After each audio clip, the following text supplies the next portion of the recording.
Music swells, a blend of intrigue and subtle melancholy. January, year after year, like clockwork, it arrives. Not a postcard or a whisper, but a phenomenon.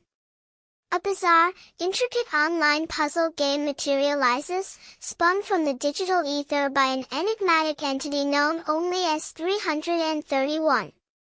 Their symbol? A cicada, etched onto cryptic web pages, banners over fields of complex riddles.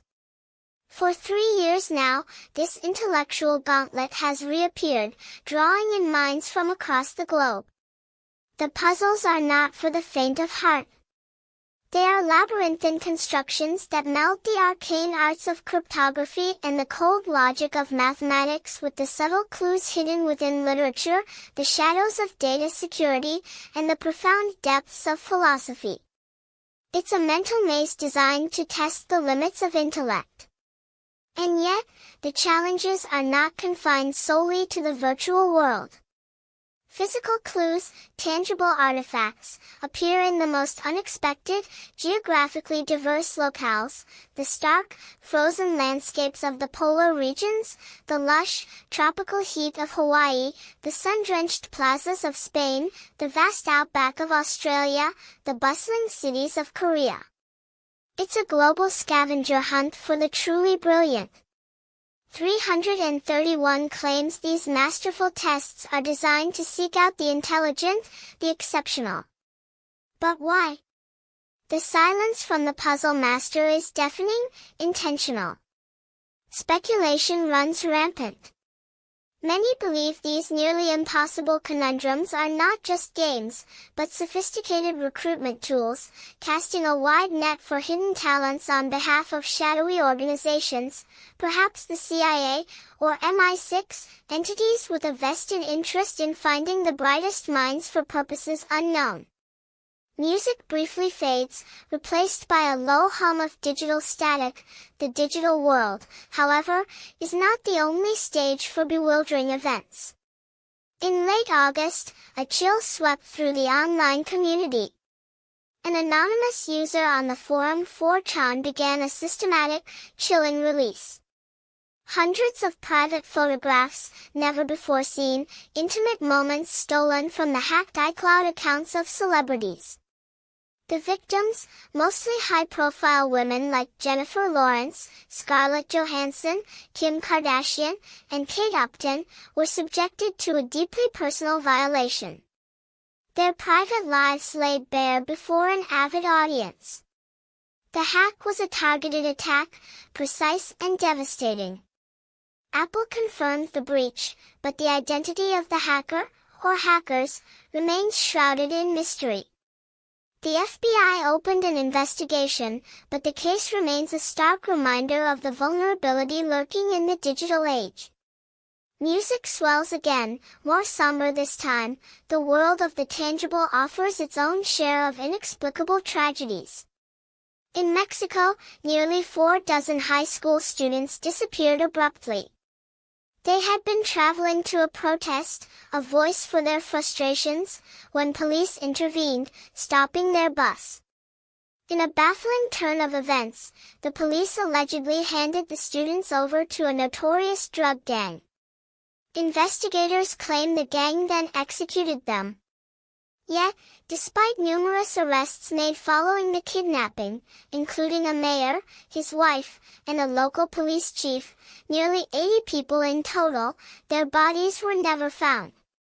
Without physical remains, the case hangs in an agonizing limbo, officially unsolved, a gaping wound in the community's memory. Music shifts, adopting a tone of ancient mystery. Amidst these modern enigmas, echoes of the past whisper their own puzzles. Consider Dighton Rock, a massive, 40-ton boulder resting on the shores of the Taunton River in Massachusetts. For nearly 3 centuries, ever since an English colonist first documented it in 1680, people have stared at its surface, covered in puzzling petroglyphs. Investigators, archaeologists, and amateur sleuths have sought to decode the odd symbols carved into its face, but success has been elusive. In 1963, state officials, concerned for its preservation, removed the boulder. Most scholars lean towards Native American origins for the carvings, but wilder, more fantastical theories persist. Some whisper of Portuguese explorers, others of ancient Chinese navigators, and a few, even, of the ancient Phoenicians leaving their mark on the New World. Music changes, becoming ethereal, almost childlike, travel back further in time, to 12th century England. In the village of Woolpit, two children emerged from the earth, it seemed, or perhaps from another world entirely. A brother and sister, their defining characteristic was a shocking, unnatural green tinge to their skin. Normal in all other ways, they spoke a language no one could understand and refused all food until offered the unripe stalks of bean pods. Eventually, their skin faded to normal color as they learned English. Their story, when they could tell it, was strange. They came from the land of Saint Martin, a dark place where the sun never rose high above the horizon. They claimed they had been tending their father's herd, followed a river of light after hearing bells, and found themselves in Woolpit. Were they children from a parallel dimension, inhabitants of the hollow earth, or something even more extraordinary, extraterrestrial beings? Music becomes tense, foreboding. The mysteries don't always involve the ancient or the fantastical. Consider Ricky McCormick, found in a field in St. Charles County, Missouri, on June 30, 1999. Missing for only 3 days, his body was already badly decomposed. It wasn't until 2011 that the FBI revealed a chilling detail. Tucked into his pockets were 2 notes, written in a complex, encrypted code. The macabre twist? McCormick was a high school dropout, known to struggle with basic literacy, barely able to write his own name. The encrypted notes defied simple explanation, and even America's top cryptographers have been unable to crack the code, leaving McCormick's final thoughts locked away. Music softens, evoking a sense of decay and neglect. In the woods near Bear Brook State Park, New Hampshire, lies another haunting puzzle. In 1985, a metal drum was discovered, containing the remains of a woman and a young girl, related in some way. Their identities remain a mystery. 15 years later, another metal drum surfaced, just 100 feet away, holding the bodies of 2 more young girls. One of these girls was related to the victims found in 1985, but the 4th victim bore no known relation. The condition of the remains suggested they might have died as early as 1977, their fate hidden for decades before the discovery of the first drum. They remain unknown, their story lost. Music becomes somber, rhythmic, like a slow heartbeat. British Columbia's Highway 16 bears the grim nickname, the Highway of Tears. From 1969 to 2006, an alarming number of women, 18 documented cases, were murdered, went missing, or were found dead along this stretch of road. The youngest victim was just 12 years old. While American serial killer Bobby Jack Fowler, who died in prison in 2006, is suspected in 3 of these cases, the vast majority remain officially unsolved, their stories adding to the highway's tragic legacy. Music swells, then drops, leaving a chilling silence before a soft, unsettling hum returns. Christmas Eve, 1945. The home of George and Jenny Sauter, filled with the promise of holiday cheer, was engulfed in flames. After the fire, 5 of their children were missing, presumed dead. Yet, no remains were ever recovered. The fire department ruled the cause accidental, faulty wiring on Christmas tree lights. But the strange details lingered.